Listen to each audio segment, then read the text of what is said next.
O primeiro milagre dele acontece aqui no Brasil, porque essas relíquias, o que que são relíquias para a Igreja Católica, né? São, por exemplo, uma parte do corpo, ou uma roupa que o cara usou, um utensílio que ele usou. Então, por exemplo, lá em Assis, o corpo dele tá na Santa Maria Maggiore, né? Numa igreja chamada Santa Maria Maggiore. Santuário della Espoliazione. Della Espoliazione. E em cima, em outra igreja, tá o coração dele, separado do corpo. Eu não sabia disso. Quando eu cheguei lá, que eu vi o coração tá dentro de um... Tanto que eu não fui no coração. Você não foi no coração, corpo, né? Eu não sabia disso. Pois é, a guia me mostrou, falou, o coração de Carlo Acutis está em outra igreja acima, mas está no mesmo santuário de Assis. Assis é um sonho, é lindo, é maravilhoso. Assis é legal. Vale a pena visitar. E aí, você chega lá em cima, tem um relicário, todo de ouro, lindo, maravilhoso, a foto dele do lado, e do outro lado tem um relicário.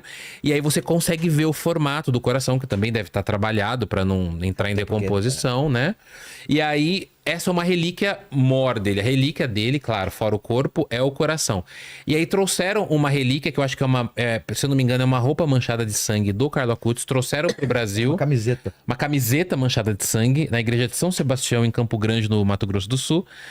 Aí tá tendo uma missa, o avô leva acho que ele leva o neto tava com câncer no pâncreas, e aí, nesse momento, ele expõe, ali é o relicário com o coração de Carlo Acutis. Você vê que é um relicário mais fechadinho, você não consegue ver, porque eu acho que para muitas pessoas pode ser muito forte, né, ver o coração dele exposto de uma maneira muito nítida. Mas você sabe que a igreja não tem Não tem muito essa, viu, né? Mas dá pra ver o coração, tem vídeo lá, tudo que eu gravei. E aí o avô, em Campo Grande, leva o neto pra essa igreja, o neto com câncer no pâncreas. Eu sempre me emociono quando eu conto essa história. Eu choro bastante. Chorei quando fui conhecer o Carlo Acutis. Falei assim, não, vou lá ver, não vou chorar e tal. Por isso que eu comprei uma imagem dele, porque ele é o padroeiro da internet, que é o que eu trabalho, né? Na hora que eu fui entrar, eu comecei a chorar. Eu comecei a chorar demais, porque me pegou assim. Porque o que eu acho bonito? Eu acho bonito a fé, sabe, Vilela e Thiago? Pô, eu também. Ele leva o neto que tá com câncer no pâncreas. Não interessa se é um menino morto pra algumas pessoas e tal. Mas aí ele pega a mãozinha do neto, encosta na... Mas é uma história bonita. Encosta na camiseta do Carlo Acutis, que tá manchada de sangue. E o neto se cura. Tá curado até hoje. Tá com 13 anos curado. É o que eu falo. Eu sou super cético. Não, eu também sou. Mas na hora que você chega... Resolveu. Mas eu vou te contar porque que eu chorei lá. Na hora que eu entrei, que eu vi o Carlo Acutis, eu fiquei assim, nossa, o Carlo Acutis, porque eu já contei muita história dele em vários podcasts. Mas aí eu recebi um áudio, até uma coisa meio sobrenatural. Eu cheguei lá, tava vendo o Carlo Acutis, meu celular vibrou. Peguei, aí saí da igreja, né, pra não ficar olhando o celular dentro da igreja, abri um áudio. Aí eu vi um amigo meu que já tinha postado story falando assim, Daniel, meu filho tá doente. Traz uma medalhinha do Carlo Acutis, eu pago. Eu falei, imagina, eu vou comprar e vou levar. Nessa hora eu comecei a chorar de debulhar lá. Poxa. Aí eu falei pra minha amiga, me grava.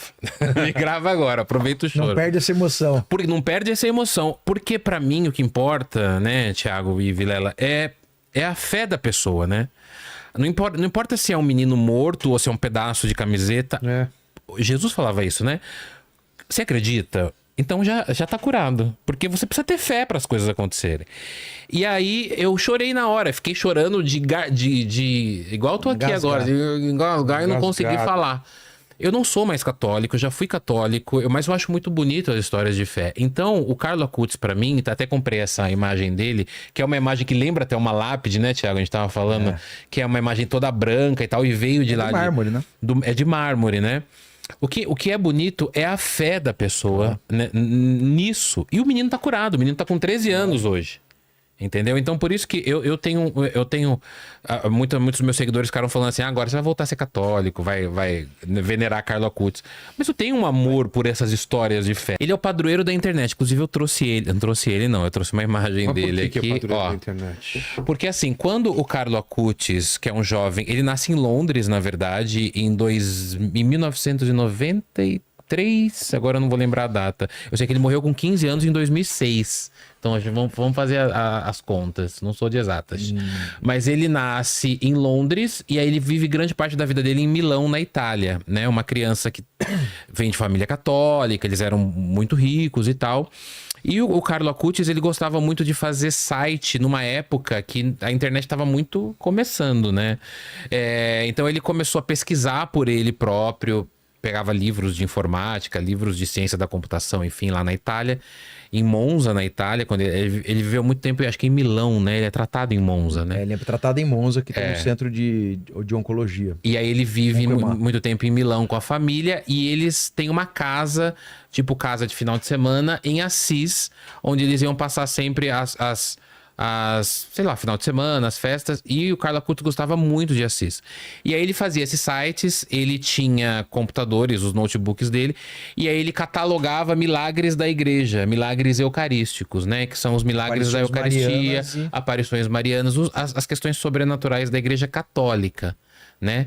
Porque eles eram católicos. E aí o Carlo Acutis descobre um câncer, leucemia, né? Acho que ele descobre em setembro de 2006 e menos de um mês depois ele morre dessa leucemia. Acho que ele chega a ser pouco tratado de maneira, né? Não dá muito tempo.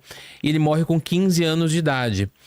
E aí, como a família dele era muito católica, próxima ali da igreja e tal, um dos desejos do Carlo Acutis era descansar. Ele falava que ele queria descansar em Assis, né, terra de São Francisco, que ele amava, e ele também previu a própria morte, né? Tem um vídeo dele, inclusive. É engraçado porque o Carlo Acutis, ele vai ser um santo em 2025, vai se tornar um santo.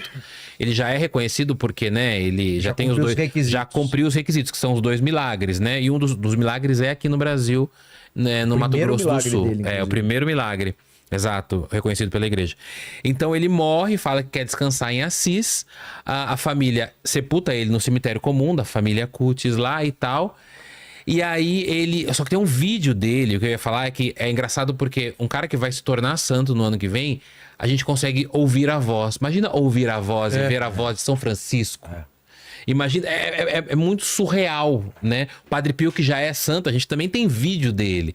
Então o Carlo Acutis, que vai ser o primeiro santo adolescente, que inclusive ele tá de Nike na sepultura dele. E tem uma bela ele Cutis, tá, né? Bela exatamente. Cutis, muito melhor que a nossa. O rosto dele foi restaurado. Foi? Ah, tá. E aí ele... Isso daí é um rosto de silicone, cara, né? Mas é muito impressionante. Eu pensei que ele tava conservado assim. Não. Tanto a mão quanto... Mas será que tava muito, muito diferente? Então, ele ficou 13 anos sepultado. A exumação dele aconteceu em 2019. Acho que é 13 de janeiro de 2019, se eu não me engano. Mas é 2019. Então ele fica 13 anos sepultado ali de maneira comum. Igual a maioria das sepulturas dos sepultados. E quando ele vai ser exumado, o corpo está em perfeito estado. Existe uma discussão sobre o que é corpo incorruptível ou incorrupto e o corpo em perfeito estado. A igreja considera o corpo incorrupto aquele que ainda está inteiro, porque 13 anos... A Josiane Oliveira, que é a tanatopraxista que já veio aqui também, ela fala 3 a 5 anos para decompor por completo. Para ficar só na alçada. Ele ficou 13 anos. O Padre Pio ficou 40. Então a Isildinha ficou 39. A Isildinha ficou 39 quando abriu estava inteira. Depois a gente conta a história dela. Até as flores cheirando. Então, quer dizer, a igreja falou, cara, milagre. E aí une-se os pontos. O cara fazia, o adolescente de 15 anos, fazia site da igreja, era dos nossos, né? A igreja pensa, né? Era dos nossos. Ficou 13 anos sepultado e tá com o corpo inteiro não incorrupto, porque tinha algumas partes do corpo dele que estavam, sim, decompostas. O que a igreja fala? Bom, aqui a morte não o tocou, né? A morte, ele faleceu, mas ele não voltou ao pó, como se fala nas religiões, na igreja católica. Do pó viemos, ao pó voltaremos. Vamos fazer o quê? Vamos trabalhar o corpo dele, expor o corpo dele. Então a igreja católica trabalha o corpo dele, faz um rosto de silicone. Essa foto sou eu colocando a mão, porque isso é o que os fiéis fazem. Eles ajoelham, eles põem a mão na sepultura de Carlo Acutis, que é essa sepultura aí. E aí ele é levado para essa sepultura aí, e aí o primeiro milagre dele acontece aqui no Brasil, porque tem as relíquias dele, né? Por causa disso, na verdade, para ter milagre, para considerar um milagre, você tem que ter uma explicação, você tem que ter uma ausência de explicação médica racional. Claro. O cara tá ferrado, vai morrer. Cura. Fala, do nada. Do nada. É. E aí a galera fala, não é do nada, eu rezei pra não sei quem. Eu fiz isso pra não sei...